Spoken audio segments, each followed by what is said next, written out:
धर्म और अध्यात्म की नगरी काशी में नव संवत्सर केदार घाट पर बेहद खास तरीके से मनाया गया। वैदिक मंत्रोच्चार के साथ बटुक, संत समाज और काशीवासियों ने भगवान सूर्य को जल अर्पण किया। हिंदू नववर्ष को मनाने के लिए वाराणसी के केदार घाट पर आज सैकड़ों की संख्या में बटुक संत समाज और काशीवासी इकट्ठे हुए।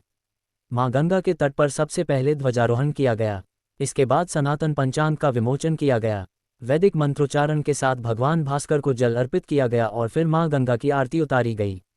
ज्योतिष पीठाधीश्वर शंकराचार्य स्वामी अविमुक्तेश्वरानंद सरस्वती ने कहा कि आज नव संवत्सर का स्वागत किया जा रहा है। ये भारत की विशेषता है कि सृष्टि की शुरुआत से ही हम काल की गणना करते चले आ रहे हैं। गुरुकुल के लगभग 200 छात्रों और सभी लोगों ने मिलकर इस साल के पहले सूर्योदय को अर्घ्य दिया और सूर्य नमस्कार किया। राष्ट्रध्वज फहराया गया और पंचांग का विमोचन भी किया गया। स्वामी अविमुक्तेश्वरानंद सरस्वती ने कहा कि हमारे यहाँ परंपरा है कि हम सबसे पहले भगवान सूर्य को अर्घ्य देते हैं। आज उसी परंपरा का निर्वहन किया गया। आज एक बार फिर एक नए संवत्सर का आरंभ हो रहा है। इस सृष्टि का जब से आरंभ हुआ तब से हम लोग काल की गणना अपने पंचांग के आधार पर कर रहे हैं। 12 महीनों का हमारा एक संवत्सर होता है, जिसमें सूर्य उत्तरायण और दक्षिणायन की गति को पूरा करता है। और इस तरह से 1,95,58,85,125 वर्ष सृष्टि के आरंभ से अभी तक के बीत गए। आज 126वां वर्ष शुरू हो रहा है, जिसको 60 संवत्सरों का जो चक्र होता है उसमें से कालकृत नाम के संवत्सर के रूप में हम लोग गिन रहे हैं। यहाँ काशी में शंकराचार्य जी के घाट पर हम लोग समवेत हुए। बहुत सारे और विद्वान आए, बहुत सारे बटुक रहे।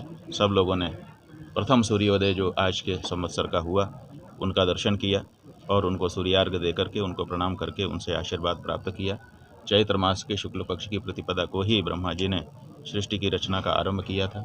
इसलिए आज का जो आरंभ है वो बहुत शुभ होता है और पूरे वर्ष पर्यंत उसका प्रभाव रहता है। और इसीलिए आज के दिन नए संकल्प लिए जा रहे हैं। यहाँ पर हम लोगों ने समवेत होकर के ये संकल्प लिया कि इस संवत्सर को हम लोग गौ संवत्सर के रूप में मनाएंगे। क्योंकि गौ हत्या हम हिंदुओं के लिए बहुत बड़ा पाप बताया गया है, महापाप कहा गया है।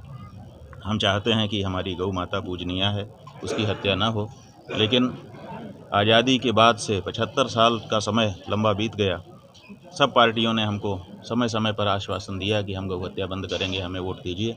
हम उनको वोट देते रहे, लेकिन वो गौ हत्या को प्रोत्साहन ही देती रहीं, रोकने के लिए आगे नहीं आई। अब हम लोगों ने ये तय किया है यहाँ पर कि हमारा मतदान उसी पार्टी को होगा जो गौ हत्या को संसद में जा कर के दंडनीय अपराध घोषित करेगी और गौ माता को पशु सूची से हटा करके राष्ट्रमाता के रूप में प्रतिष्ठा प्रदान करेगी। तो ये संकल्प आज के दिन यहाँ पर लिया गया है। किसी भी सरकार की क्या मंशा है? सरकार की मंशा तो सरकार से ही पूछना पड़ेगा। हम तो ये जानते हैं कि 75 साल से जो भी सरकारें बनी हैं उन सब की मंशा यही थी कि हमको कहे कि हम गौ हत्या बंद करेंगे, लेकिन गौ हत्या को बढ़ावा देते हैं। गौ हत्या करने वाली मशीनों पे सब्सिडी दिया है सरकारों ने। गौ हत्या करने के लिए अलग अलग लोगों को लाइसेंस बढ़ाए हैं सरकारों ने। यहाँ तक कि गौ हत्या से प्राप्त जो पैसे हैं उनका चंदा भी लिया है लोगों ने। तो ऐसी परिस्थिति है कि हमारे सामने सब लोग गौभक्त बनते हैं, लेकिन सत्ता में आसीन हो जाने के बाद गौ हत्या को प्रोत्साहन देते हैं, जो कि अब किसी भी दशा में हम हिंदुओं को स्वीकार नहीं है। इसलिए हम लोगों ने ये संकल्प लिया है यहाँ पर कि आगामी जो लोकसभा चुनाव है उसमें हम ऐसी किसी पार्टी को वोट नहीं देंगे जो गौ हत्या के बारे में स्पष्ट शपथपूर्वक उद्घोषणा नहीं कर देती है कि अगर हम सत्ता में आए तो पहला काम गौ माता को राष्ट्रमाता की प्रतिष्ठा और दूसरा काम गौ हत्या को दंडनीय अपराध घोषित कराने का कानून।